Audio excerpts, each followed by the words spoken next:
Selamat sore teman-teman, balik lagi kita ngobrol-ngobrol untuk dapat inspirasi. Oke, kali ini kita mau belajar dari seorang anak muda yang waktu dia memulai bisnis Prudential itu usianya masih muda banget.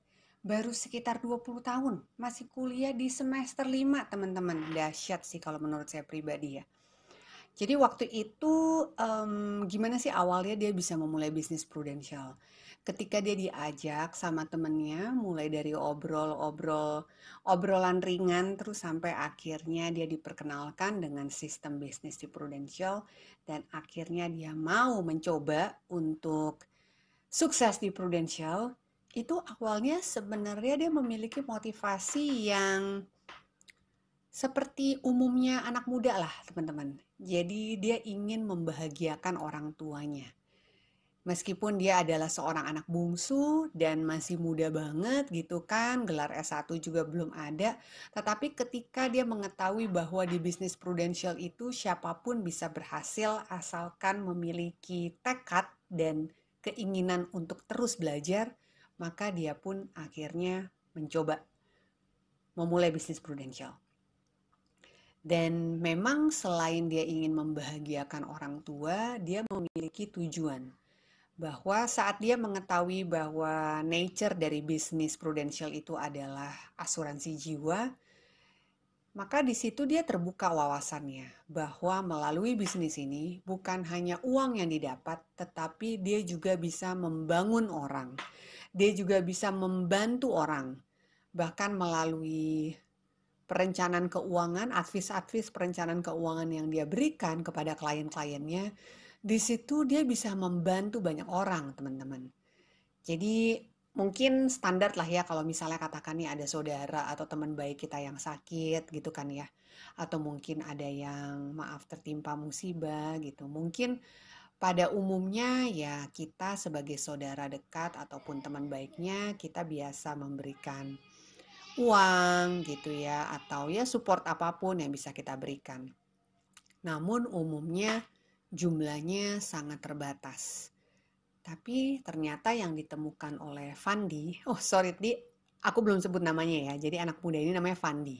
Ketika si Fandi melihat nature dari bisnis asuransi jiwa ini, dia menjadi paham bahwa dengan dia menjadi seorang pebisnis asuransi, dengan dia menjadi seorang agen asuransi jiwa, maka ketika ada saudara ataupun teman dekatnya yang sakit ataupun tertimpa musibah, dan saat dia bisa menjadi orang terdekat yang memberikan bantuan berupa sejumlah dana besar yang bisa dipakai untuk membantu biaya pengobatan ataupun untuk membantu menutupi biaya hidup sehari-hari dari keluarga klien, maka itu akan menjadi sesuatu yang luar biasa.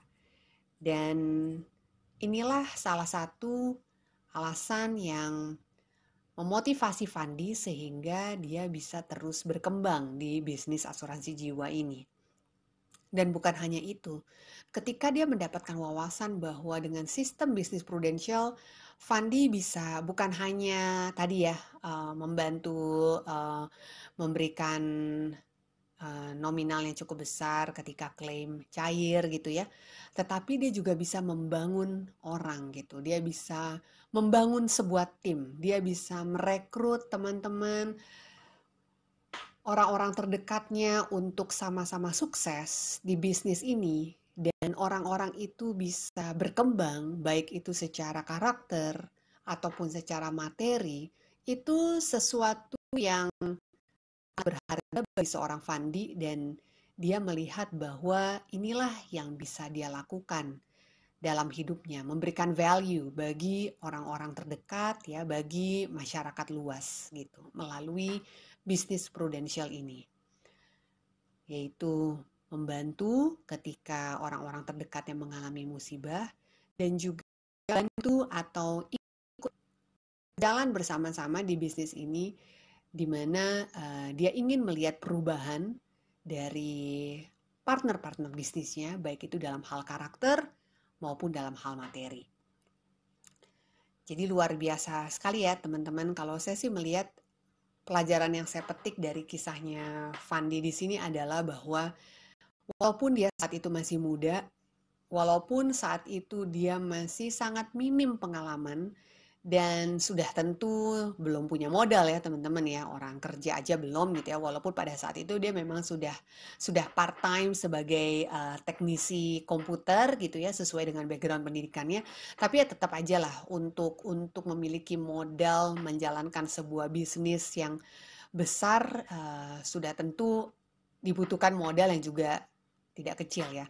Tetapi ketika dia minim pengalaman dan dia juga tidak memiliki modal, namun saat dia memiliki tekad yang kuat gitu ya, ketika dia memiliki motivasi yang tepat, mengapa dia harus sukses gitu ya dalam kehidupannya, dan saat dia memiliki kerendahan hati atau rasa ingin tahu untuk terus dan terus mau belajar, everyone can do it gitu.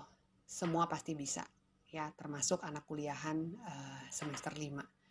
Jadi buat teman-teman yang masih muda, jangan patah semangat, bulatkan tekad untuk berhasil di usia muda. Dan buat kita-kita mungkin yang udah enggak muda-muda banget gitu ya, jangan mau kalah sama anak muda. Oke, sukses teman-teman.